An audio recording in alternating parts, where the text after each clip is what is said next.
नमस्कार दोस्तों, आज की वीडियो के अंदर अपन करने वाले 10th क्लास के इम्पोर्टेंट पर्सन जो आपके बोर्ड की परीक्षा में आने के ज़्यादा चांस है। और ये ऐसे पर्सन है जो आपके रिपीटेड होते रहते हैं, बार बार परीक्षा में आते रहते हैं। दोस्तों, आज की वीडियो के अंदर मैं आपको 8 प्रश्न हल कराने वाला हूं जो बहुत ही इम्पोर्टेंट है और बहुत ज़्यादा इम्पोर्टेंट रहने वाला है। आपको इस वीडियो को आपको कंप्लीट देखना है, बिल्कुल भी स्किप आपको नहीं करना है। आपके लिए काफ़ी ज़्यादा मेहनत करने के बाद में ये 7-8 क्वेश्चन मिलते हैं, जिससे लगता है कि आपके आगामी एग्ज़ाम जो मैथ का पेपर होगा उसमें आने के चांस रहेंगे। आपको सिर्फ देखना है, रिवीजन करना है। अगर जिस क्वेश्चन में आपको डाउट रहता है उस क्वेश्चन का आप स्क्रीनशॉट कीजिएगा और उसको अपने हाथों से हल करने की कोशिश कीजिएगा। आप प्रैक्टिस कीजिएगा उसकी, तब जाकर वो क्वेश्चन आपको अच्छी तरीके से समझ में आएगा। तो चलेगा, अपन आज की वीडियो को स्टार्ट करते हैं और अपन उन क्वेश्चनों को सीखते हैं। आपके लिए यहाँ पर मैं उन क्वेश्चनों की लिस्ट यानी एक पेज पे लिख के लेके आया हूँ, ताकि अपन बोर्ड पे उन क्वेश्चनों को डिस्कस कर सके। तो चलिएगा, मैं उन क्वेश्चनों को देखता हूँ। तो सबसे पहले यहाँ पर मैं पेज लिख कर लेके आया हूँ। उसमें पहला क्वेश्चन आपका, यदि किसी त्रिभुज है, ठीक है, कोई त्रिभुज मान के चलिएगा, कोई त्रिभुज है PQR, ठीक है। पहले ये त्रिभुज कुछ इस प्रकार का आपके क्वेश्चन आएगा, ठीक है। यहाँ पर पहले मैं क्वेश्चन पढ़ लेता हूँ। यदि किसी त्रिभुज PQR में, मैं क्वेश्चन भी यहाँ पर लिख देता हूँ, ठीक है। ठीक है, यदि किसी त्रिभुज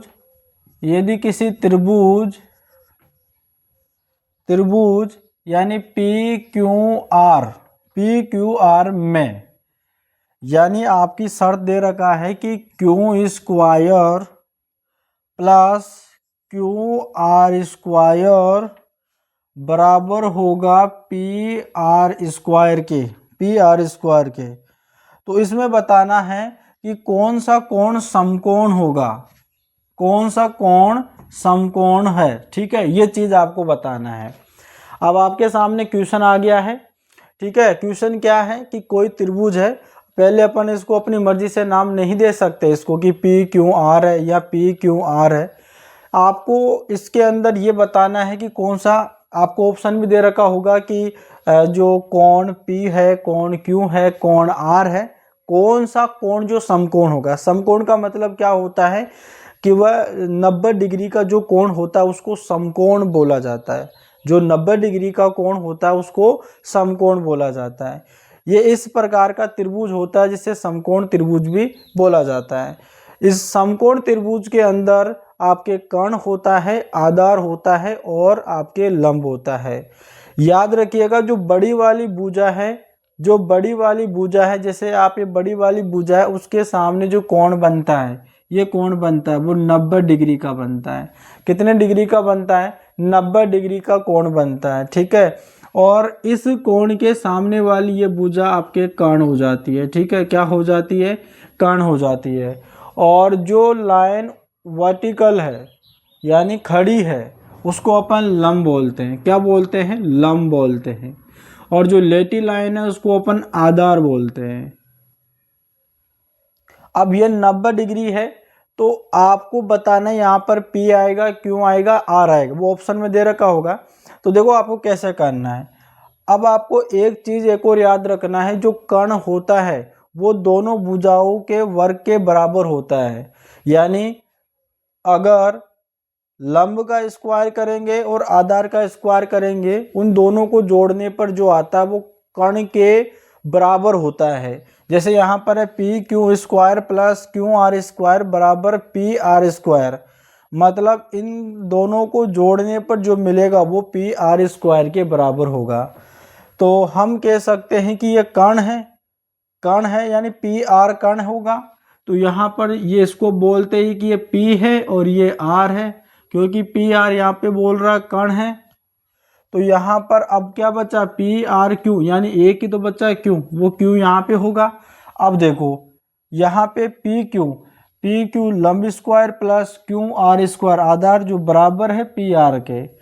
तो हम कह सकते हैं जो कोण बना वो कोण क्यू पर जो बना वो 90 डिग्री का बना, ये समकोण होगा। इस प्रकार से यहाँ पर आपका एक करेक्ट आंसर होगा। अब आप जल्दी से आपको कमेंट करके बताना है कि आपको ये क्वेश्चन समझ में आ गया क्या। जल्दी से आपको कमेंट कर देना है। 10th क्लास में जो मैथ का पेपर लगेगा उसकी बिल्कुल भी आपको जो है टेंशन नहीं लेना है। अगर आप वीडियो को देखते हो, अच्छी तरीके से समझते हो इन वीडियो को, और हमारे चैनल से अगर आप जुड़ रखे हो और हमारे चैनल पर जो भी वीडियो आती है अगर उन वीडियो को आप अच्छी तरीके से देखते हो और पूरी देखते हो तो आपको टेंशन लेने की, घबराने की कोई दिक्कत नहीं है। जो यहाँ पर क्वेश्चन हम करवा रहे हैं वो उन्हीं क्वेश्चनों में से आपका प्रश्न बन के आएगा। और हाँ, प्रश्न आपका चेंज हो सकता है लेकिन टाइप और कॉन्सेप्ट क्लियर वो ही रहेगा। ठीक है, चलेगा। अगला क्वेश्चन दे रखा है, मैं इसको मिटा देता हूं, अगर स्क्रीनशॉट खींचना चाहो तो आप खींच लेना। अगला क्वेश्चन है और अगला क्वेश्चन भी इम्पोर्टेंट है। यदि किसी वृक्ष की छाया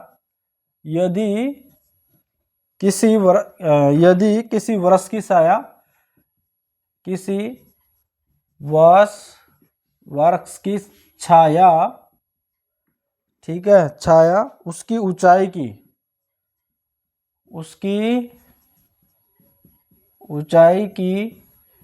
1/√3 गुना है। क्या है? गुना है। तो सूर्य का उन्नयन, ठीक है, उन्नयन कोण बताना है। ठीक है, इस प्रकार की प्रश्नवाली आपके 10th की बोर्ड की परीक्षा में आती है। ये प्रश्नवाली आपने करी होगी और इसका एक प्रश्न आपके आता है बोर्ड की परीक्षा में, इससे संबंधित आएगा। तो इस प्रश्न को आपको अच्छी तरीके से समझ लेना है। देखो यहाँ पर दे रखा है, यदि किसी वृक्ष की छाया है। वृक्ष क्या होता है? सीधा खड़ा रहता है। तो यहाँ पर एक वृक्ष है, ये सीधा हमने मान लिया कि एक पेड़ है या वृक्ष है, जो भी मान के चलिएगा आप। उसकी ऊंचाई की, पहले देखो यहाँ पर क्वेश्चन को अच्छी तरीके से पढ़ो। यदि किसी वृक्ष की छाया, यहाँ पर इस वृक्ष की छाया इधर बनेगी, किधर ही बना लो आप, चाहे से इधर बना लो चाहे से इधर बना लो, इसमें कोई वो शर्त नहीं रख रखा। तो आपने इधर बना लिया कि ये वृक्ष है और इसकी छाया यहाँ पर आ रखी है। अगर भाई आप यहाँ पे खड़ा रहोगे तो आपकी परछाई यहाँ तो यहाँ पे बनेगी या इधर बनेगी। अगर सूर्य इधर रहेगा तो इधर बनेगी, सूर्य इधर रहेगा तो इधर बनेगी। ठीक है, अब बोल रहे हैं वृक्ष की छाया उसकी ऊंचाई की 1/√3 है। मतलब अगर इसकी ऊंचाई h है तो इस h की गुणा है 1/√3 इसकी ये परछाई। यही बोल रहा है ना, यही बोल रहा है प्रश्न में। आगे बोल रहा है, अब पता है ना जो ऊंचाई को अपन लंब बोलते हैं तो ये लंब हो गया, और जो लेटी लाइन होती है उसको अपन आधार बोलते हैं तो यहाँ पर आधार हो गया है। और यहाँ पे देखिएगा, अब ये यहाँ से यहाँ तक मिला देंगे तो ये कर्ण हो जाएगा। क्या हो जाएगा? कर्ण। आपसे ये पूछ रहा है सूर्य का उन्नयन कोण, यानी कोण आपसे ये पूछ रहा है, यानी थीटा पूछ रहा है। ठीक है, क्या पूछ रहा है? थीटा पूछ रहा है। समझ में आ गया यहाँ तक सभी को? ठीक है, यानी कि उस वृक्ष की छाया यहाँ पे बनी है जो उसकी ऊंचाई की 1/√3 है, तो हमने कर दिया, इसका कर्ण दे दिया है। अब हमको थीटा का मान निकालना है। अब देखो आपको त्रिकोणमिति में आपको आता है ना साइन थीटा, कोस थीटा, जो टैन थीटा होता है। देखो पहले यहाँ पर क्या दे रखा है? लंब बटे आधार दे रखा है, या आधार बटे लंब दे रखा है। तो यहाँ पर देखिएगा लंब बटे आधार, क्या दे रखा है? लंब बटे आधार। ठीक है, आप कैसे भी कर लो इसको, लंब बटे आधार कर लो या फिर इसको आधार बटे लंब कर लो। ठीक है, चलेगा। अब देखो यहाँ पे लंब कितना आपका h है, ठीक है, h, और आधार कितना दे रखा है? देखो h का गुणा 1 में करेंगे तो h आ जाएगा, और बटे में √3 है। इस एच से एच कट जाएगा और बचेगा √3। देखो कैसे बचेगा, यहाँ पर एक एच था, ठीक है, एक एच था, इसके बट्टे में कुछ नहीं था, एक लगा दिया और ये गुणा हो जाएगा, √3 ऊपर चला जाएगा और बट्टे में एच आ जाएगा, एच से एच कट जाएगा और आपके यहाँ पर लंब बटे आधार क्या आया, यानी √3। और लंब बटे आधार का मान होता है 10, क्या होता है 10, ठीक है, 10 ये होता है आपका tan 60 का मान, ठीक है, यानी tan थीटा होता है, ये tan थीटा होता है, लंब बटे आधार tan थीटा होता है। और यहाँ पे जो √3 है, √3 है वो tan 60 का मान होता है, किसका मान होता है, यानी 60 का मान होता है, tan 60 का मान √3 होता है और लंब बटे आधार tan थीटा का मान होता है, ठीक है। अब इस tan से ये tan कट जाएगा तो थीटा का मान आ जाएगा, कितना आ जाएगा 60। तो यही तो आपसे पूछ रहा है, इस थीटा का मान यानी कितना आ गया 60, इस प्रकार से, ठीक है, बहुत सिंपल है। चलेगा, आगे क्वेश्चन पे चलते हैं और इसी प्रकार से देखते रहिएगा वीडियो को, आपको बहुत ही अच्छा लगेगा। और भाई चैनल को सब्सक्राइब नहीं करके रखे तो चैनल को सब्सक्राइब कर लेना, ताकि इसी प्रकार की वीडियो आपके पास में आती रहेगी। अब क्या करते हैं, आपके लिए इतनी मेहनत करते हैं, आपके लिए रात भर जग के आपके लिए इम्पोर्टेंट पर्सन लेके आता हूं कि भाई बच्चे को काफ़ी ज़्यादा हेल्प होगी, काफ़ी ज़्यादा उनको सहायता मिलेगी और पेपर अच्छी तरीके से कर पाएंगे। वो इतनी मेहनत करने के बाद मैं आपके लिए इतने इम्पोर्टेंट पर्सन लेके आता हूं और आप लोग हैं जो देखते नहीं हो वीडियो को, शेयर नहीं करते हो और चैनल को सब्सक्राइब भी नहीं करते हो, कर लो, ताकि आपको वीडियो का नोटिफिकेशन आपको तुरंत आ जाएगा आपके पास में, ठीक है। चलेगा, अगला क्वेश्चन ये दे रखा है कि किसी वृत्त के व्यास के सिरों पर खींची गई स्पर्श रेखा परस्पर होती है, ये बोल रहा है। देखो एक वृत्त है, वृत्त एक सर्किल जैसा होता है, यानी कि एक गोल आकृति जैसा होता है। इसमें बोल रहे हैं व्यास के सिरों पर, व्यास के सिरों, देखो यहाँ पर इसका एक सेंटर बिंदु होता है और सेंटर बिंदु से यहाँ तक की दूरी यानी परिधि से सेंटर तक की दूरी को अपन त्रिज्या बोलते हैं। अगर इसको यहाँ पर डबल कर दिया जाए तो ये व्यास हो जाता है, एक तरह से बीच में से होती हुई अगर इसको दो बराबर यानी एक सर्किल को दो बराबर भागों में बांट देता है, यानी जो बीच का हिस्सा होता है ना उसको अपन व्यास बोलते हैं। अब यहाँ पर बोल रहा है कि व्यास के सिरों पर खींची गई स्पर्श रेखा होगी। देखो व्यास के सिरे ये, अगर यहाँ पर मैं एक लाइन ये स्पर्श रेखा खींचूंगा तो देखो यहाँ पर इसको बताने क्या है, ये एक आपके समांतर रेखाएं होगी, ठीक है, क्या होगी, समांतर रेखाएं। समांतर रेखाएं का मतलब है कि ये रेखाएं आपस में एक दूसरे की समान डिस्टेंस पर चलेगी। इस ये रेखा है और यहाँ पर ये रेखा, इसके बीच की दूरी अगर मान के चलो 5 सेंटीमीटर है तो इनका कभी जो बीच का गैप है ना वो कम नहीं होगा, वो सीधी चलती ही रहेगी, कभी मिलेगी ही नहीं। इसको अपन समांतर रेखा बोलते हैं, ठीक है। एक तिर्यक रेखा होती है जो आपस में एक दूसरे से कटती हैं। ये था आपका एक तीसरा क्वेश्चन, इसको देख लेना, बहुत ही इंपॉर्टेंट है। एक है यदि, देखो यदि एक वृत्त की परिधि, वृत्त की परिधि, ठीक है, यहाँ पे दे रखा वृत्त की परिधि 176 सेंटीमीटर है, 100 सेंटीमीटर है, तो उसकी त्रिज्या होगी, तो उसकी त्रिज्या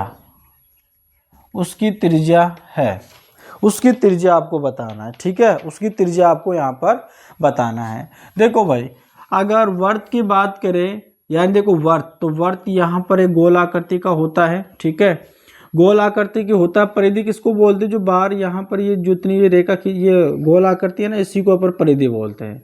तो यहाँ पे बोल रहे हैं वृत्त की परिधि कितनी है 176 सेंटीमीटर, उसकी त्रिज्या।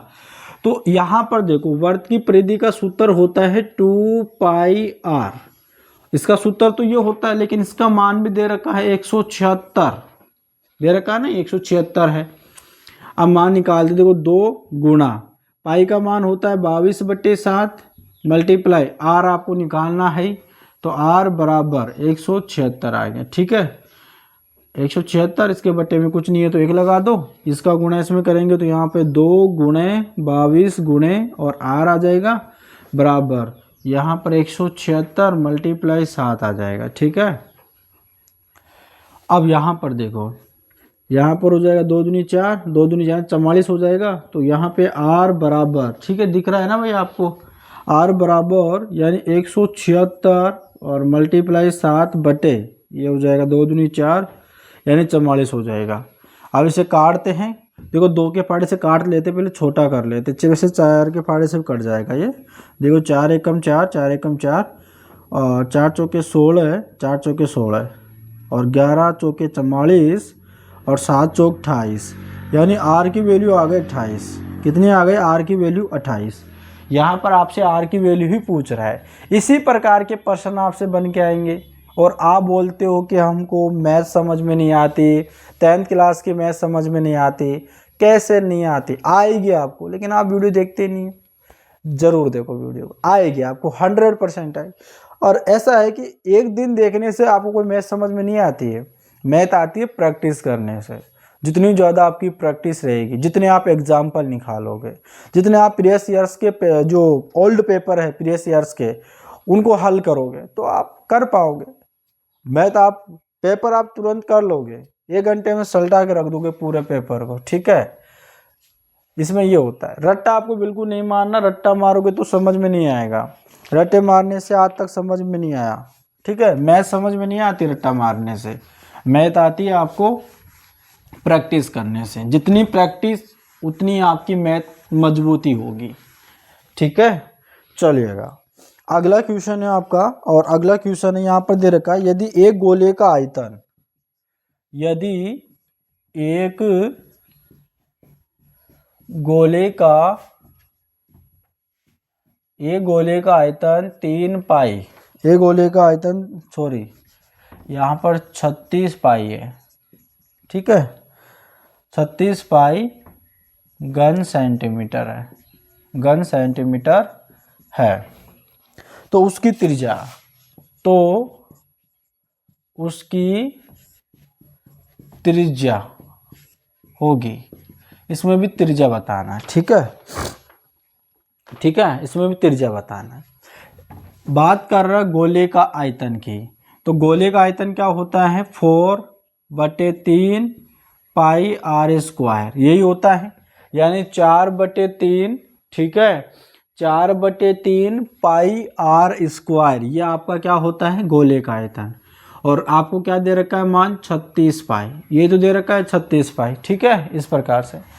अब आपको करना क्या है देखिएगा, यानी 4/3 तो आप ऐसा का ऐसा रख दीजिएगा। 1 मिनट रुकिएगा, देखो इस पाई को आपको निकालना क्या? त्रिज्या निकालना है ना।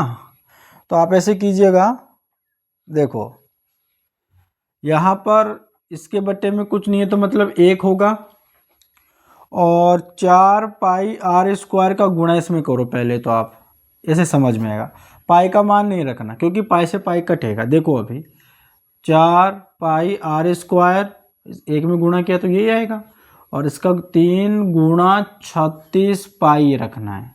अब आपको आर रखना है ना, आर स्क्वायर निकालना है, तो आर स्क्वायर इधर रख दो, 3 × 36 पाई और बटे 4 पाई रख देना है। अब पाई से पाई उड़ गया, और देखो यहाँ पे और किससे कट जाएगा, देखो 4 9 36 और 9 तिया 27, यहाँ पे 27 आ गया, ठीक है। कितना आ गया? 27 आ गया। कहीं गलत थोड़ी हुआ रहा है।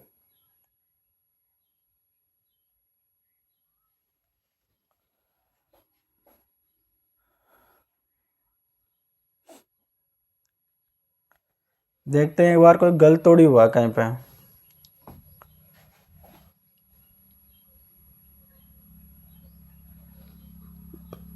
चार pi square, 4 pi r square बराबर, इसका 1 का गुणा हो गया, 36 3 गुणा हो गया, ठीक है, पाई हो गया।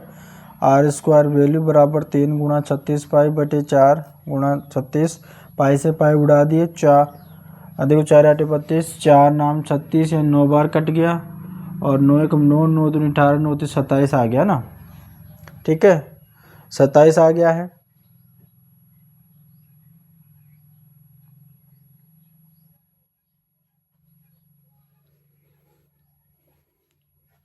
ठीक है। तो यहाँ पर उसकी त्रिज्या, यानी उसकी त्रिज्या होगी, अगर यहाँ पर आर स्क्वायर, यानी आर स्क्वायर, ठीक है, बराबर 27 आ गया, ठीक है, 27 आ गया है।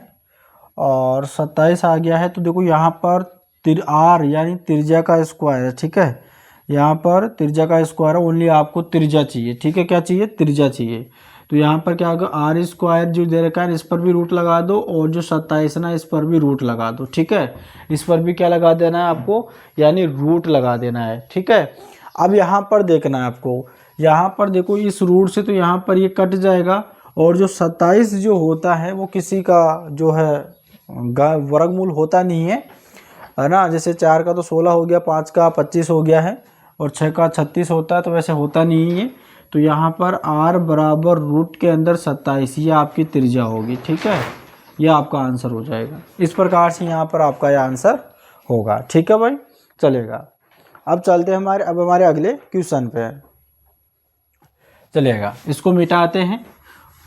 तो जिन्होंने अभी चैनल को सब्सक्राइब नहीं किया है ना, तो चैनल को सब्सक्राइब कर लेना, रोज आपको इसी प्रकार की वीडियो मिलेगी, ठीक है।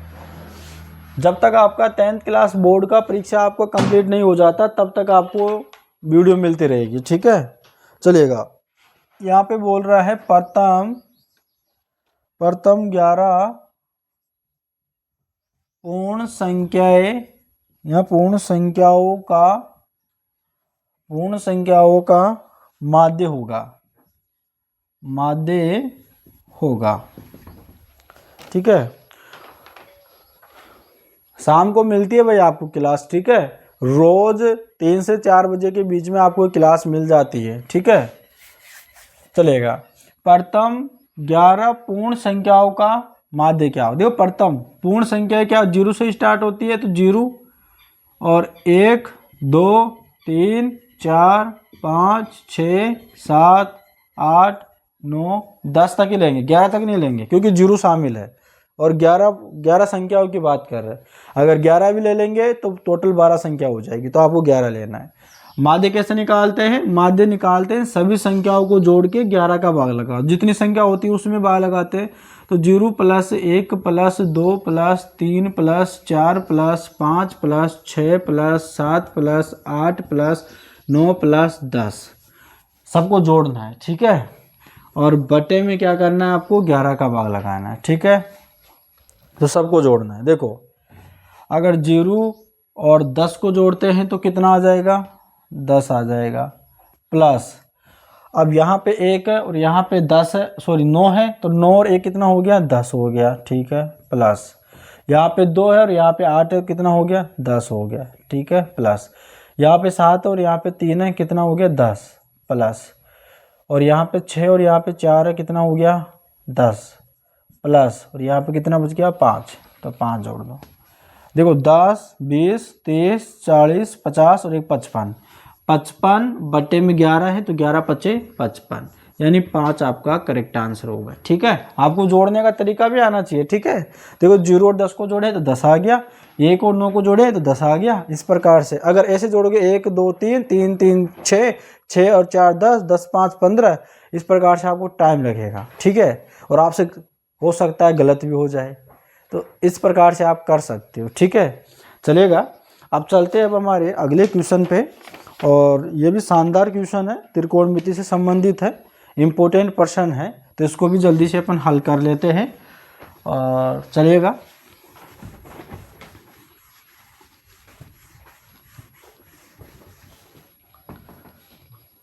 यहाँ पर दे रखा है कि कोस स्क्वायर 60, ठीक है, और माइनस साइन स्क्वायर 60 का मान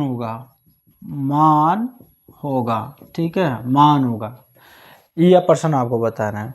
और आपको बता दें कि किसी भी प्रश्न में आपको कोई दिक्कत आती है ना, तो उस प्रश्न को आप कमेंट में टाइप कर देना, ठीक है। मैं उस प्रश्न को अगले वीडियो में ज़रूर लेके आऊँगा। जो भी कोई प्रश्न में कोई दिक्कत आती है आपको, है ना, उस प्रश्न का आपको हल नहीं मिल रहा है, तो उस प्रश्न को आपको मेरे को ज़रूर कमेंट कर देना है, उस प्रश्न को ज़रूर आपको अगले वीडियो में हल मिल जाएगा, ठीक है। चलिएगा। अब देखो यहाँ पे देखो कोस स्क्वायर कोस 60 का मान होता है 1/2 और इसके ऊपर स्क्वायर है तो स्क्वायर लगा देंगे, होल स्क्वायर कर देंगे, माइनस साइन 60 का मान होता है √3/2 और इसका होल स्क्वायर कर देंगे। ठीक है, 1 का स्क्वायर करेंगे तो 1 और 2 का स्क्वायर करेंगे 4 माइनस 3 का स्क्वायर करेंगे 3, √3 का स्क्वायर करेंगे तो 3 मिलेगा। ठीक है, और 2 का स्क्वायर करेंगे 4। एलसीएम लेंगे तो एलसीएम होगा 4 और 1 माइनस 3 आएगा और यहाँ पे मिलेगा 3 में से यानी माइनस के 2/4, 2 एकम 2, 2 दूनी 4 यानी माइनस के 1/2 आपका करेक्ट आंसर हो जाएगा। ठीक है, अब आपको ज़रूर कमेंट करके बताना है कि आज की वीडियो आपको कैसी लगी। इसी प्रकार से आपसे क्वेश्चन लाते रहेंगे और करवाते रहेंगे ताकि आपको एग्ज़ाम में काफ़ी ज़्यादा हेल्प मिल सके और आप पेपर को हल कर पाओ। तो मिलते हैं नेक्स्ट वीडियो में, तब तक के लिए जय हिंद जय भारत दोस्तों।